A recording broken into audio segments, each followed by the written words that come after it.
What is going on, you guys? My name is Rage and we are back today with another Doom War Chapter 4 video guide and playthrough for you all.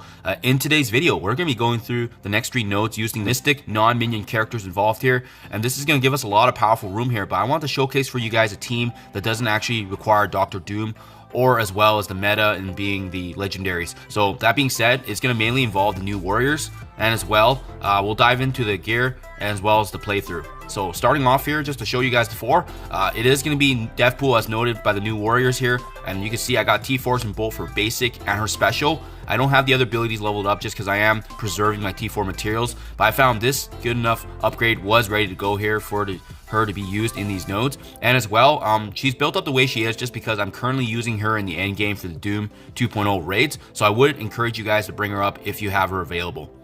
Synergizing with Death Pool, it's going to be high damage output and self-sustaining in being Silver Surfer here.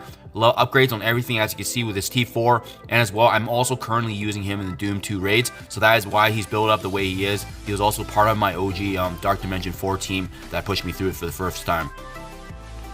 Synergizing with Death Pool now, the new warriors is going to be Dagger. As you can see, not too many upgrades here, no T4s and only tier 12 with the level 1 ISO 8 there. So that's what I mean by the fact that we don't need these new warriors high up. It's going to be really Death Pool and Silver Surfer carrying a bulk of the load here.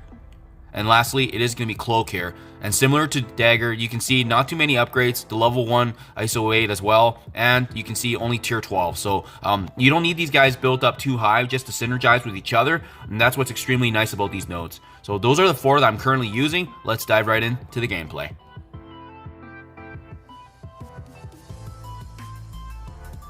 Team placement wise, you'll see that I have Cloak and Dagger being separated by Surfer and as well as Death Pool on the other side, just because they are significantly stronger.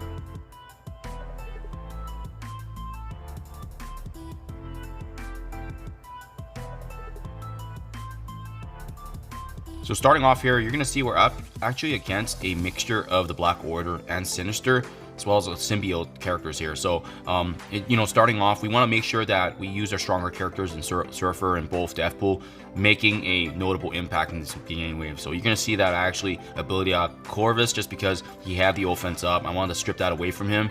And this is where it's really nice to use Death Pool, because if you recall, her basic actually does attack multiple enemies and as well as her special. So she's going to be doing some good AoE, and every time an enemy goes down, her passive allows her to have another attack. So already in the first wave with just those 2 attacks, we already have 1/3 of the node done. So ideally, this is where you want to be in the first wave. If you have those 2 being higher, we want to clean up and leave Cull Obsidian for the very end here and save up energy in preparation for the next wave.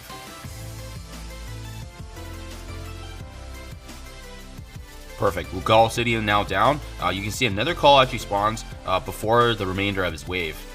And then there, you can see the other components of the symbiotes as well as an Ebony Maw. And in this case, I would actually recommend taking down the symbiotes first, just because they can actually revive each other. Anti-Venom and Scream can synergize extremely well, so that's why I focus both of them. And again, the bulk of the damage does come from the stronger parts of my roster here. But if you guys have someone weaker, I'm sure it's quite feasible, because you can see here that those 2 just do a lot of work, and it's really Death Pool's passive that's doing the majority of the damage here. Cloak and Dagger's ultimates are really helping, because you can see how powerful their negative conditions are. Just look at the blinds that are passed around between those both Venoms, and as well the Cull Obsidian once again. But very straightforward. Even you can see how under level Cloak and Dagger are, but how much value they're providing even in these higher end nodes. So there you guys have it. Very straightforward and easy. And again, you can likely use a lower team power than the one I showed, just because my guys were already built up for Dark Dimension and as well as the Doom 2.0 raids. Thank you as always. Hope this provides insight, and I'll see you guys in the next one.